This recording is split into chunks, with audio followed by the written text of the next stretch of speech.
السلام علیکم ورحمت الله وبرکاتو. نن چې په 28مه روژه وه، د 28م شپه ده په مسجد کې، انشاءالله چې نن شپه به ختم کړي، نو زه روان یم تراوته. ستاسو دپاره به هم یو کوچنۍ ویډیو جوړه کړمه تر څو تاسې هم وګورئ.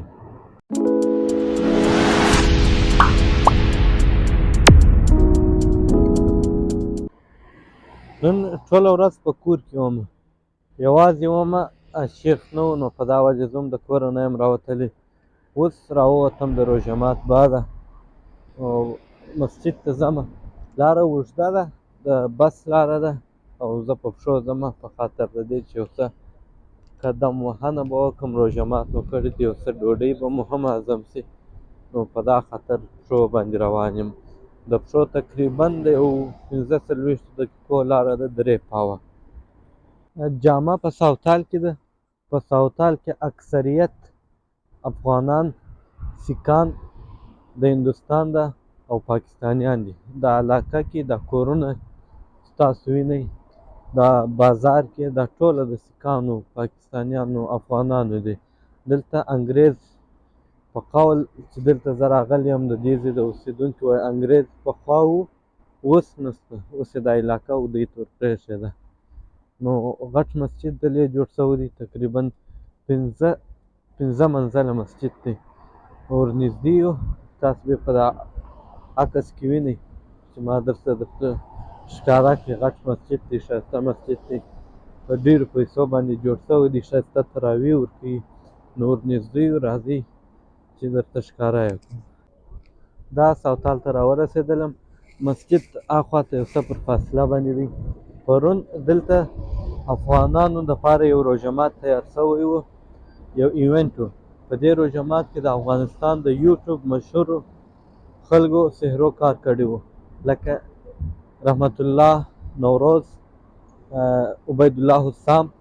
د BBC پښتو راډیو کې هم تاسو به د ده اواز ډېر اورېدلی، او په یوټیوب کې اصلاحي ویډیوګانې پورته کوي، تاسو به هغه هم لیدلی، هغه شرکت کړی و. دا د جاوید ابراهیمي د ګروپ خلک دي. نو پرون دلته یو ایونټ یې جوړ کړی و، یو کیله چې بیا پر کښېښول، د 10 پاونډه څخه بیا شروع کوله. هغه کیله چې بیا هر چا په 800 رانیولې وای، هغه پیسې افغانستان ته لېږل کېدلې د خیریه بنسټو خلکو دپاره. هغه کیله باید د 10 پاونډو څخه شروع شوله، دا کیله روانه وه تر 10,000 پاونډو پورې، اخر په 10,000 پاونډو باندې رانیول شول چې 34,000 ډالره کېږي. دا په د دې د مخه چې په ورلډ ریکارډ کې کیله په ګرانه بیه خرڅه شوې ده، هغه په 6,000 پاونډه باندې وه، دا په 10,000 پاونډه باندې وه. نو زه به تاسو ته یو کوچنی کلیپ د هغه ویډیو ده هم در ښکاره کړم، د رحمت الله د نوروز دا دی، تاسو یې وګورئ. دا جالب خبر وره، نن په لندن کې قمر بنسټ فند ریزینګ ایونت درلودو چې په هغه کې د کیلې لپاره اکشن شروع کړو چې دا کیله د افغانستان لپاره څو باندې خلک اخیستی شي. د 10 پاونډ نه بیډینګ شروع شو او ډېر قوي او خطرناک بیډینګ و، او اخره کې دغه کیله زما چې په لاس کې ده په 10,000 پاونډ باندې خرڅ شوه، چې کوم 34,000 ډالر کېږي. سبحان الله، دا یو د دنیا تاریخ کې اولین ځل داسې کار کېږي. اوسه پورې په تاریخ کې 6,000 پاونډ باندې کیله خرڅ شوې ده، لیکن 10,000 باندې نه. زما په نظر به موږ جدي جینس ورلډ ریکارډ ته ایمیل وکړو، دا په دې ورلډ ریکارډ کې ثبت کړو. دا یو مثبت خبر دی، خپور یې کړه. دا پروګرام پرون زه په خبر نه وم چې تېر شو، بیا زه په خبر شوم، که نه زه خپله راکړم، هر څه به مو تاسو ته خپله ښکاره کړي وای. بیا ما د نوروز رحمت الله نوروز ته مې میسج پرېښود که تاسو دلې یاست، زه غواړم چې درسره ووینم، خو بدبختانه چې دوی بېرته تللي دي. دا د مسجد راورسېدی، ښایسته مسجد دی، ماشاءالله غټ مسجد دی. د دې مسجد امام چې دی پاکستانی دی، او دا حافظ چې موږ ته تراویح راکوي دا عرب دی.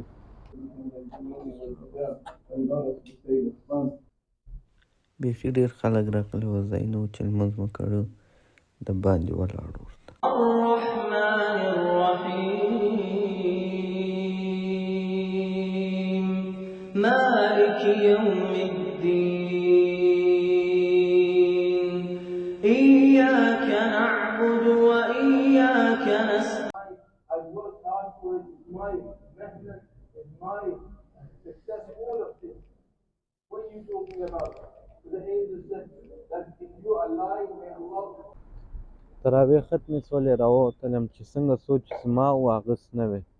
هلته پاکستان او افغانستان کې چې به شلم اخري تراویح ختمې شوې ختم چې به وشو شیریني بیا وویشله ختم. دلته هم شیریني وویشله لیکن بیا تقریر شروع شو. د تقریر کې وویل چې اوس صلات تسبیح لمونځ کېږي، د هغه بعده قیام اللیل دی، پیشلمۍ ویدلې دی، پیشلمۍ بعده بیا ناست دی، سهار لمونځ کېږي تر لمر ختو پورې مسجد کې د هغه کیسه وه. نو پر ما ناوخته کېدی، زه ورسره راووتلم. چې راووتلم دغه شی یو ولاړ و ویشي وګوره د افغانانو ځای د افغان جامو پلورنځی په لندن کې. دلته ډېر د دغه دوکانونه ګرده د دوی خپل دوکانونه دي، علاقه د دوی نو ګرده هندوانو مردار خوره اوسي دا ځای ګرده داسې خیرن کړي. سهار راسي دا ځای ګرده پاک وي، د شپې ګرده پاک کړي، بیا دا بل ماښام ته دوی دا رقم خیرن کړي شیان دغه کې دلې وغورځوي. په ټوله لندن کې صرف دا ځای داسې شیان غورځوي، سهار ته یې بېرته پاک کړي ګورنمنټ، ماښام ته بېرته خیرن. کچرې وګورئ د هغې ایښي وي، سهار ته بیا دوی ګرده شپه اخته وي، دا اوس اخته دي پاکوي یې ګرده پاکۍ کوي، بیا دوی خیرن کړي. نور ځایو ته چې ورشئ دا یو دغه به نه ووینئ چې پر سړک دې داسې غورځولی.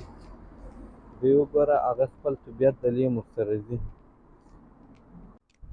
د کور پر خوا روان یم، توره شپه ده، سړکان خالي خالي دي، دا رڼا د بلفانو ګروپانو ته داسې معلومېږي لکه سپینه ورځ وي، لیکن ناوخته دی، 1 بجه ده، تراویح ختمې شوې پر 12 بجې.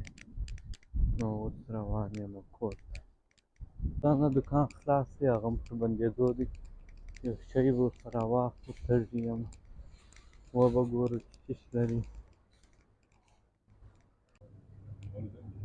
دا دې څښاک چیانې څه شی به راواخلو.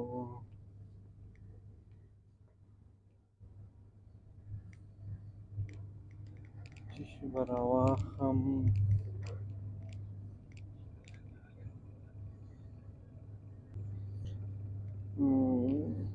دا ښه دی زما د طبیعت شی.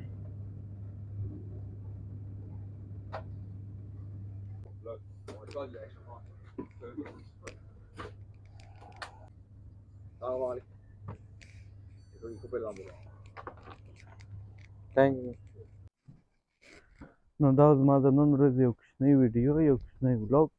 تر بل داسې ویډیو پورې ښه وخت ولرئ. زما د یوټیوب چینل لایک سبسکرایب کړئ.